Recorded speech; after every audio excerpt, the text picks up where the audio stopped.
ደጀን በኢትዮጵያ የማዕድን ኢንዱስትሪ ውስጥ በቀዳሚነት ከሚጠቀሱ አካባቢዎች አንዷ ናት። ሰላም ተመልካቾቼ እንደምን አላችሁ? ቤቱን ላይክ፣ ሼር፣ ፎሎ በማድረግ ቤተሰብ ይሁኑ።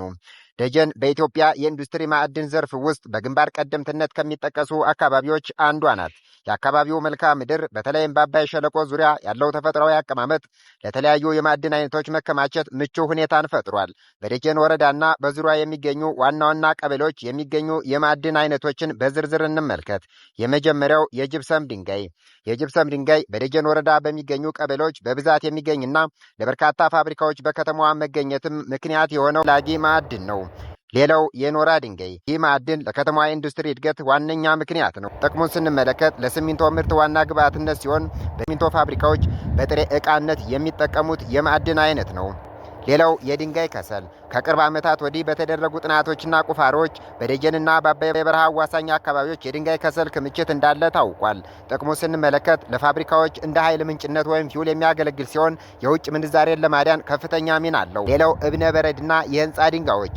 የአባይ ሸለቆ ተፈጥሯዊ ለጌጣጌጥ ድንጋዮችና ለጠንካራ የህንፃ ድንጋዮች መገኛ ነው። ጥራት ያላቸውና ለቤት ውስጥ የሚያገለግሉ የእብነ በረድ አይነቶችን በአካባቢው እንደሚገኙ መረጃዎች አመልክተዋል። በአባይ ወንዝ ተፋሰስ አቅራቢያ የሚገኙ በመሆናቸው ለግንባታ ስራ የሚውል ከፍተኛ ጥራት ያለው አሸዋና ጠጠር ይመረታል። ይህ ምርት እስከ አዲስ አበባ ድረስ ተጭኖ በመሄድ ለግንባታ ስራ እየዋለ የሚገኝ የማዕድን አይነት ነው። እነዚህ ማዕድናት በደጀን ከተማ አካባቢ መገኘታቸው የሚሰጠውን ፋይዳ እንመልከት። የመጀመሪያው የኢንዱስትሪ መስፋፋት። ማዕድናቱ በደጀን ዙሪያ በርካታ ትናንሽና መካከለኛ ፋብሪካዎችና የተለያዩ ማሽኖች እንዲተከሉ አድርገዋል።